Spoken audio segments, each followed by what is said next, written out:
शेर खान भेड़िए की तरफ भागते हुए जाता है और वहां जाकर शेर खान भेड़िए से पूछता है, भेड़िए तूने बकरी के बच्चों को क्यों खाया? भेड़िया कहता है, मैं तो खाता रहूंगा और मुझे कोई रोक भी नहीं सकता। तभी दोनों की खतरनाक लड़ाई शुरू हो जाती है। भेड़िए की ताकत ज्यादा होने के कारण वह शेर को मार डालता है। जैसे ही वह शेर खान को मारता है, उसके पास जादुई शक्तियां पूरी तरह आ जाती हैं। अब वह कहने लगता है, अब तो मैं दुनिया पर राज करूंगा, मेरा कोई कुछ नहीं बिगाड़ सकता। यह कहकर भेड़िया वहां से चला जाता है। इसके बाद शेर का बच्चा, जिसका नाम सिम्बा होता है, वहां आता है और अपने पिता के ऊपर खड़े होकर रोने लगता है। तभी बकरी उससे कहती है, आओ बेटा, यहाँ से चलो, यहाँ खतरा है। शेर का बच्चा बकरी की पीठ पर बैठ जाता है और बकरी वहां से भाग पड़ती है। भागते भागते वह एक नदी के किनारे पहुंचती है और दोनों छप्पू वाली नाव में बैठ जाते हैं और नदी पार करके दूसरे जंगल की तरफ निकल पड़ते हैं।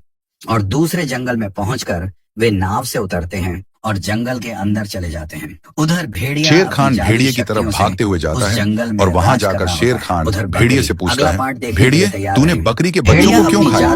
भेड़िया कहता है, मैं तो खाता रहूंगा और मुझे कोई रोक भी नहीं सकता। तभी दोनों की खतरनाक लड़ाई शुरू हो जाती है। भेड़िए की ताकत ज्यादा होने के कारण वह शेर को मार डालता है। जैसे ही वह शेर खान को मारता है, उसके पास जादुई शक्तियां पूरी तरह आ जाती हैं। अब वह कहने लगता है, अब तो मैं दुनिया पर राज करूंगा, मेरा कोई कुछ नहीं बिगाड़ सकता। यह कहकर भेड़िया वहां से चला जाता है। इसके बाद शेर का बच्चा, जिसका नाम सिम्बा होता है, वहां आता है और अपने पिता के ऊपर खड़े होकर रोने लगता है। तभी बकरी उससे कहती है, आओ बेटा, यहाँ से चलो, यहाँ खतरा है। शेर का बच्चा बकरी की पीठ पर बैठ जाता है और बकरी वहां से भाग पड़ती है। भागते भागते वह एक नदी के किनारे पहुंचती है और दोनों छप्पू वाली नाव में बैठ जाते हैं और नदी पार करके दूसरे जंगल की तरफ निकल पड़ते हैं। और दूसरे जंगल में पहुंचकर वे नाव से उतरते हैं और जंगल के अंदर चले जाते हैं। उधर भेड़िया अपनी जादुई शक्तियों से उस जंगल में राज कर रहा होता है। उधर बकरी अगला पार्ट देखने के लिए तैयार रहे और उसी जंगल में पहुंच जाता है। सामने वही खतरनाक भेड़िया खड़ा होता है। सिम्बा पूछता है, ऐ जालिम, तूने मेरे पिता को क्यों मारा?